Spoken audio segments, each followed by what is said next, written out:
You fucking cunt. God, what fucking gave me.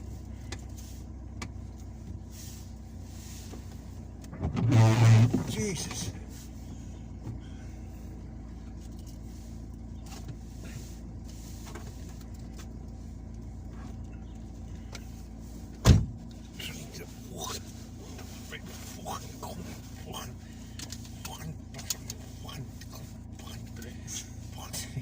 Oh dear.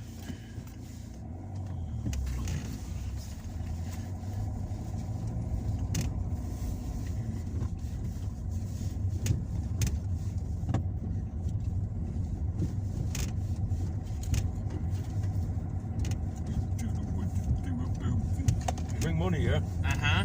Huh? I did. How much? 50 euro. Where'd you get that? Mommy gave it to me yesterday. Oh, yeah. What was that? It's just a phone case. No, It's around Oh, the yeah. ground. On the ground. which way, boy? I think we should turn right though.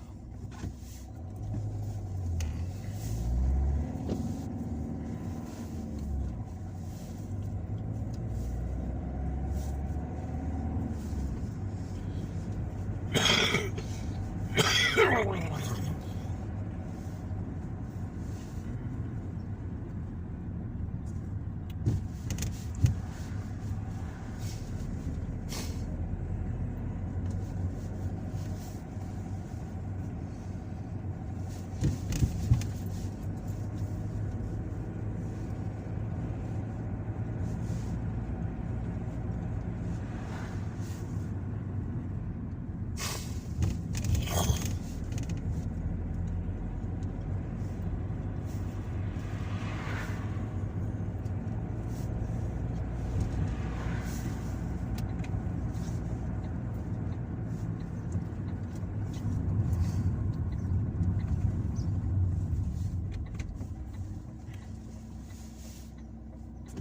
the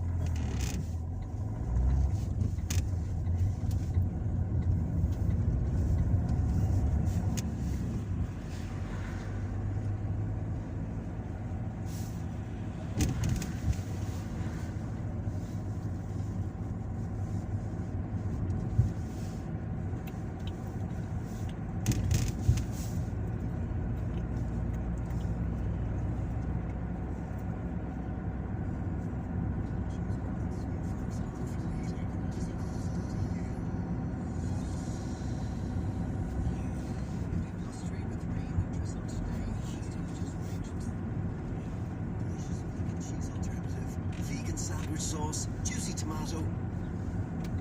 Erris Head to Fairhead and on the Irish Sea north of Anglesey. The news and weather at 4.5 minutes past 9. Now this says in the papers, here's Angus Cox. The cost of living in Ireland is higher than most European countries, as rising inflation and higher taxes hit consumers on the double. That's according to the Irish Independent. The paper has compiled a price survey, which it says shows that households here are paying more for everything, from new cars and iPhones to concert tickets and takeaways. Ralph Regal's article says consumers here are paying up to 40% more for some products and services when compared with our EU and UK counterparts. Meanwhile, the Irish Times says government measures targeted at less well-off households may supplement wider energy credits, with a Cabinet subcommittee to meet next week to discuss ideas to help with the cost of living. It says among the options being floated are an increase on the €100 electricity credit, as well as cuts to hospital and prescription charges. However, the Irish Examiner reports that delaying the introduction of new carbon taxes is unlikely to be among any measures. In an interview with that paper, Finance Minister Paschal Donohoe says carbon tax hikes due to kick in May and further increases in October's budget have to happen, arguing they're needed to ensure Ireland's climate targets are met. The lead for the paper says a proposal to build an elective hospital in Limerick through a partnership with UL Hospitals Group and US private healthcare provider UPMC is being considered. Steve Griffin writes that the discussions come against a backdrop of incessant overcrowding at University Hospital Limerick, which INMO figures indicate reached record levels in January. The Examiner also reports that people in Ireland are more likely to think it's easy to get their hands on heroin or cocaine than residents of any other EU country. Ellen O'Regan tells us that the findings from a Eurobarometer survey suggest 43% of people here think it would be easy to get cocaine within 24 hours, well above the EU average of 27%. According to the lead for the Irish Daily Mail, Taoiseach Micheál Martin has said the door is open for former Agriculture Minister Derek Leary to return to Cabinet following the Golfgate trial, clearing all 4 defendants. It adds that Mr Cleary resigned as Minister 37 days after taking office because of his attendance at the Oireachtas Golf Society dinner in Clifton in August 2020. The paper says some other political figures who lost positions due to their attendance at the event are expected to seek a return to political life. Welsh rugby fans enjoying the pre-match atmosphere in Temple Bar yesterday are pictured on the front of the Irish Times. The caption accompanying Alan Betson's photograph tells us that Dublin is welcoming Six Nations fans for the first time in 2 years, with Ireland playing Wales at the Aviva Stadium this afternoon.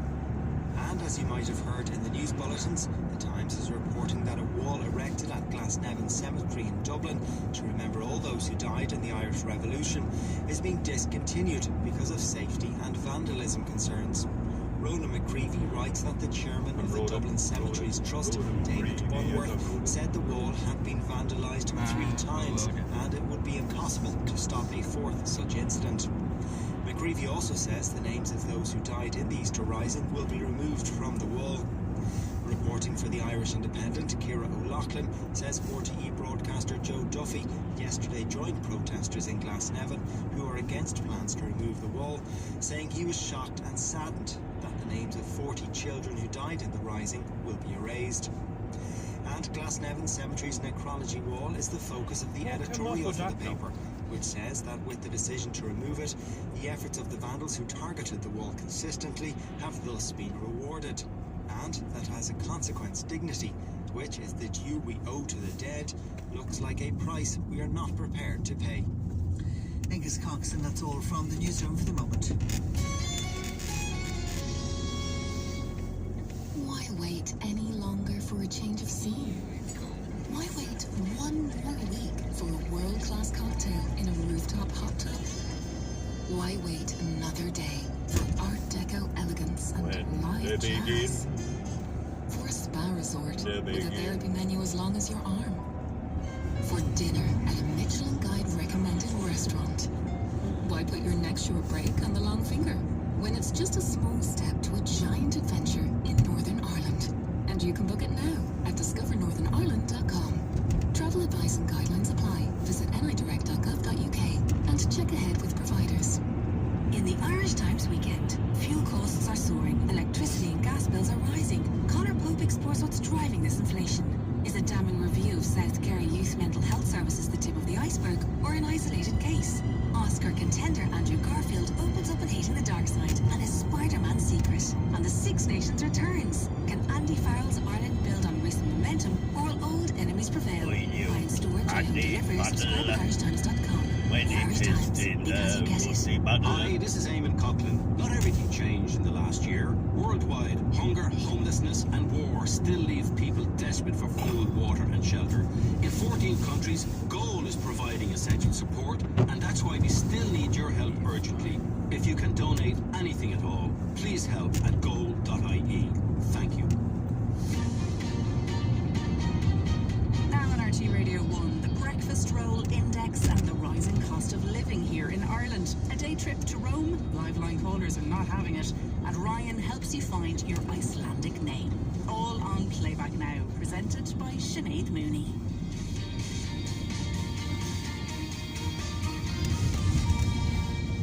Good morning.